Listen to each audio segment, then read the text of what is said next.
नमस्कार, स्वागत है आपका। मेरा नाम है विपिन बेबाक। मेरे साथ मेरे सहयोगी शादाब रिजवी। धन्यवाद साहब। पहलगाम आतंकी हमले के बाद पूरे देश में आक्रोश का माहौल है। इस बीच ऑल इंडिया मजलिस इत्तेहादुल मुस्लिमीन यानी AIMIM के चीफ असदुद्दीन ओवैसी ने पाकिस्तान को आड़े हाथों लिया है। ओवैसी ने कहा है कि लश्कर तैयबा पाकिस्तान हुकूमत की नाजायज औलाद है।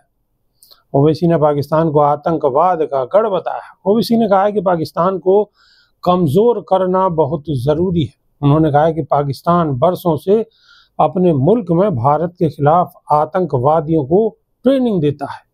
ये LED यानी लश्कर तैयबा पाकिस्तान हुकूमत की नाजायज औलाद है। फिर आप ये भी जानते हैं कि हमारे भारत देश के संविधान का आर्टिकल 355 जो इस बात को कहता है कि अगर किसी रियासत पर बाहर से हमला होता है तो उसे रोकें।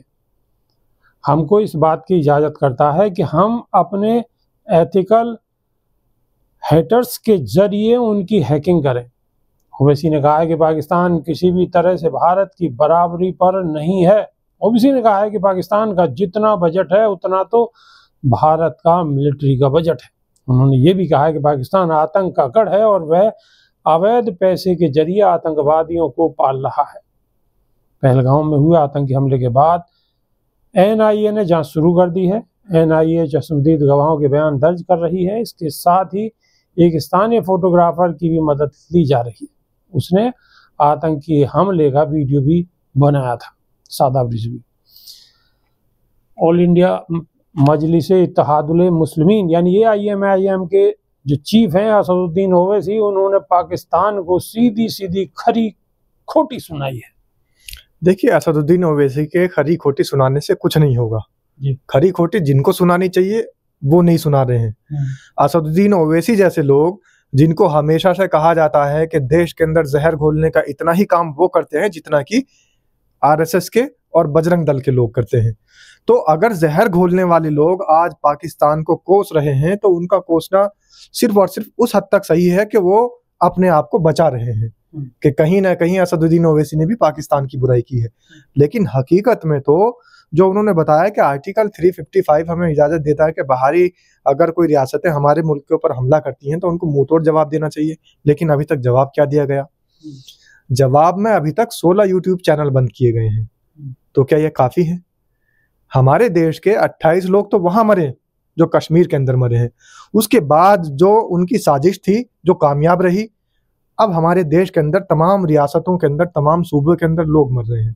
जो नफरत फैल चुकी है, नफरत की जो आग लग चुकी है, और नफरत की आग लगाने का जो काम आतंकवादियों ने किया था वो उसमें कामयाब होते नजर आ रहे हैं। जगह जगह वहां पर जो घटना घटी, जिस वो 27 लोग वहां खत्म हुए और जो घायल हुए वो अलग, लेकिन देश में जो वो उन्होंने जहर फैला दिया है वो जहर भी कहीं ना कहीं अपना असर दिखा रहा है। बिल्कुल दिखा रहा है। और मैं तो ये कहता हूं कि असदुद्दीन ओवैसी हो चाहे RSS बजरंग दल हो, जो भड़काऊ और नफरती बातें करते हैं उन लोगों से हमेशा बचना चाहिए। और साथ ही हमारे देश को मुंह तोड़ जवाब देना चाहिए था। इस वक्त में पाकिस्तान को करारा जवाब देना चाहिए था। उनका पानी बंद करने की सिर्फ बात करना या फिर उनके 16 यूट्यूब चैनल मात्र बंद कर देना, ये तो कोई सॉल्यूशन नहीं है। लेकिन अगर उनके यूट्यूब चैनल बंद कर दिए तो उनसे तो कोई बहुत ज़्यादा फर्क पड़ने वाला नहीं है। उनसे देशवासियों का लेना देना भी क्या है। एक और बात शादाब रिजवी कि जब से ये जो भारत की हुकूमत ने, प्रधानमंत्री नरेंद्र मोदी और PMO ने जब से ये आदेश जारी किया है कि पानी बंद किया जाएगा, बहुत सारे पाकिस्तानी यूट्यूबर्स की यूट्यूब शॉर्ट्स आ रहे हैं और बहुत वो मजाक बना रहे हैं। और वो कहीं ना कहीं वो सारी चीज़ें, अगर मानो यहाँ पर 15, 16 या 20 यूट्यूब चैनल बंद कर दिए तो जो और पाकिस्तानी लोग हैं उनकी जो वीडियो वायरल हो रही है वो लगातार वायरल हो रही है। वीडियो वायरल हो रही है, मजाक बनना है, प्रधानमंत्री का मजाक बनना, देश का मजाक बनना। तो प्रधानमंत्री को इस तरीके की मजाक वाला बयान तो वैसे ही नहीं देना चाहिए था। जो काम हो नहीं सकता वो काम वो बात आप कैसे कह रहे हैं? एक तो प्रधानमंत्री बिना सोचे समझे कुछ भी फैसला ले लेते हैं और प्रधानमंत्री जनता को बेवकूफ समझते हैं और जनता का बेवकूफ बनाने में कामयाब भी हो जाते हैं। कुछ लोग हैं, जैसे सोशल मीडिया का दौर है, उनकी बेवकूफियां उजागर हो जाती है सोशल मीडिया के माध्यम से। प्रधानमंत्री ने कहा हमने पाकिस्तान का पानी बंद कर दिया, तो उनके जो मानने वाले लोग हैं, जो अंधभक्त जिनको कहा जाता है, बहुत से लोग गोबर भक्त कहते हैं, लेकिन मैं गोबर भक्त कहना सही नहीं समझता। अंधभक्त जो लोग हैं वो एकदम से आकर पोस्ट करना शुरू कर देते हैं, उसमें कुछ उनकी आईटी सेल भी शामिल है। वो पोस्ट के जरिए बताते हैं कि पाकिस्तान अब प्यासा मरेगा, पाकिस्तान अब कुत्ते की मौत मरेगा, पाकिस्तान के पास एक बूंद पानी नहीं बचा।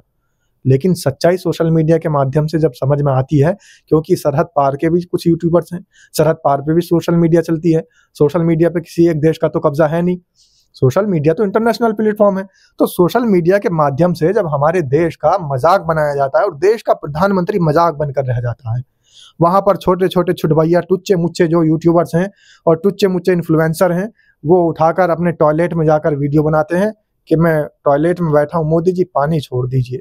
कोई कह रहा है मैंने मुंह पे साबुन लगा रखा है, आंख में मिर्च लग रही है, मोदी जी पानी छोड़ दीजिए। कोई कह रहा भाई मेरा तो प्यास से गला सूख रहा है, मोदी जी पानी छोड़ दीजिए। तो इस तरीके की मजाक बनाकर रख दिया देश के प्रधानमंत्री ने अपने आप को। इस तरीके का बचकाना बयान देने से पहले मोदी जी जैसे प्रधानमंत्री को कम से कम 100 बार सोचना चाहिए था। क्योंकि मोदी जी खाली प्रधानमंत्री नहीं है, हम सबके प्रधानमंत्री हैं और हम सब की भी कहीं ना कहीं इज्जत और मान सम्मान का मसला बनता है। मोदी जी की बेइज्जती है तो देश की बेइज्जती है, हमारी बेइज्जती है। और मोदी जी तो बोलकर चुप होके बैठ गए, पता नहीं कहाँ चले गए। अब 16 यूट्यूब बंद करने की बात गृह मंत्रालय से सामने आई है, उसके बाद पहले तो लेकिन सादा ब्रिज भी एक चीज और सामने आ रही है कि जो सवाल उठा रहे हैं, जो मीडिया या इंडिविजुअल लोग जो सवाल उठा रहे हैं कि भाई ये घटना हुई, सरकार जिम्मेदार है, प्रधानमंत्री जिम्मेदार है, उन पर केस हो रहे हैं। निहाल सिंह राठौर, उन पे सुना है कि उन पे जो है देशद्रोह का केस लगा दिया है। देखिए, ऐसे लोगों को जिनको सवाल पूछना चाहिए था, जो देश की मेन स्ट्रीम मीडिया है, वो तो सवाल पूछती नहीं। और जो प्रधानमंत्री को जवाब देने चाहिए थे, प्रधानमंत्री से जो सवाल और इंटरव्यू होने चाहिए थे, वो देश की मीडिया करती नहीं। अब अगर कोई व्यक्ति सवाल उठाता है तो उसके ऊपर देशद्रोह का मुकदमा हो जाता है। इस बात का ये सबूत है कि कहीं ना कहीं मीडिया भी डर के साए में है या फिर लालच में है। दोनों में से एक बात तो है, मीडिया लालच दिया जा रहा है या फिर डराया जा रहा है। मीडिया डर के साए में है या लालच के साए में है, कौन से साए में है? कमेंट के माध्यम से आप अपनी राय रख सकते हैं। हमें बेसब्री से इंतजार रहेगा। अभी के लिए सिर्फ इतना ही। नई वीडियो में फिर रूबरू होंगे। बहुत बहुत शुक्रिया। नमस्कार। धन्यवाद साहब।